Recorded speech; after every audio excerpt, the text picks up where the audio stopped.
When Jesus instructed his followers at the Last Supper to drink the wine and to eat the bread, he set up an important practice for all Christians called the Eucharist, or communion.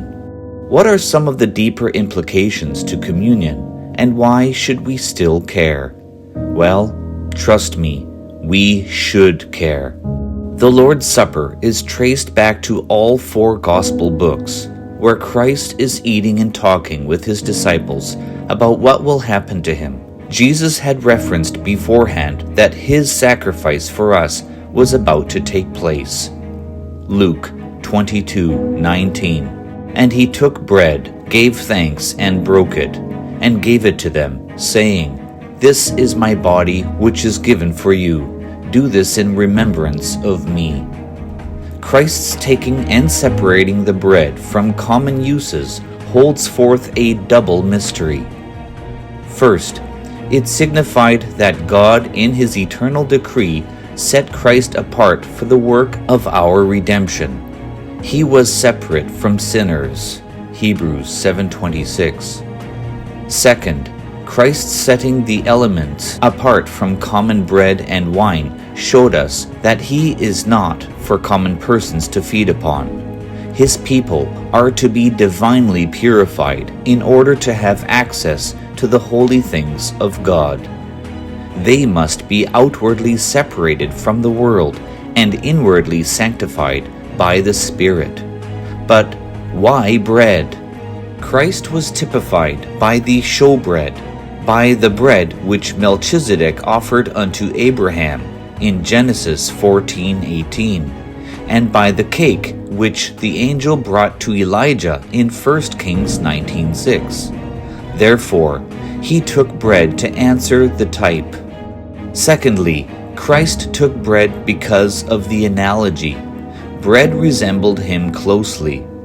"I am the bread of life," John 6:48. There is a threefold resemblance. First, bread is useful. Other comforts are more for delight than use. Music delights the ear, colors the eye, but bread is the staff of life. So the bread of Christ is useful. There is no subsisting without him. "He that eateth me, even he shall live by me." John 6:57. Second, bread is satisfying. If a man is hungry, flowers or pictures do not satisfy, but bread does. So Jesus Christ, the bread of the soul, satisfies. He satisfies the eye with beauty, the heart with sweetness, the conscience with peace. Third, bread is strengthening. Bread which strengthens man's heart. Psalms 104:15. So Christ, the bread of the soul, transmits strength. Now, many Christians today have no idea that the Lord's Supper derives from Passover. And at the same time, as the Jewish people partake in the Passover, they don't realize how deeply joined it is to Christ's Last Supper, nor do most realize the ramifications of its mystery. Just when you thought Passover was deeply prophetic after viewing our Prophecies Uncovered Passover episode, just wait till you hear this. During the Passover meal, a plate of unleavened bread is lifted up, 3 pieces of matzah, one on top of the other. Why 3 pieces? Well, directly speaking, no one really knows. It was never explained in the Torah or the Pentateuch, but the practice of 3 pieces goes back to those ancient times. It was a trinity of bread.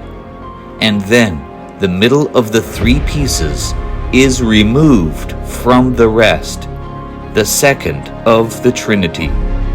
Then this second piece is taken and broken in 2.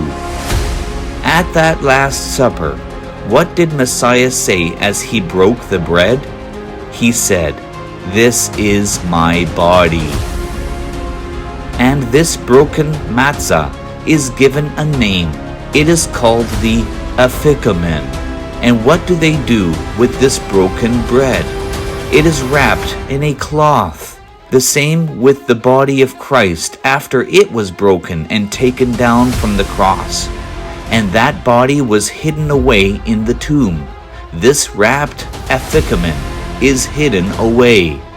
Our Messiah has been hidden away from his people for millennia. But yet without the Afikoman, the Passover Seder cannot be completed. And without the Messiah, the nation of Israel cannot be completed. And without Christ's breaking of his body, our salvation cannot be completed. So then, a search is made for the missing bread, and when it is found, the cloth is removed, the Afikoman is revealed, and finally partaken of. Only then can the Passover come to its conclusion. So in the end, the Jewish people will search for their missing Messiah, and he will be revealed to them and received, and their destiny will finally be fulfilled. And do you know what Afikoman means?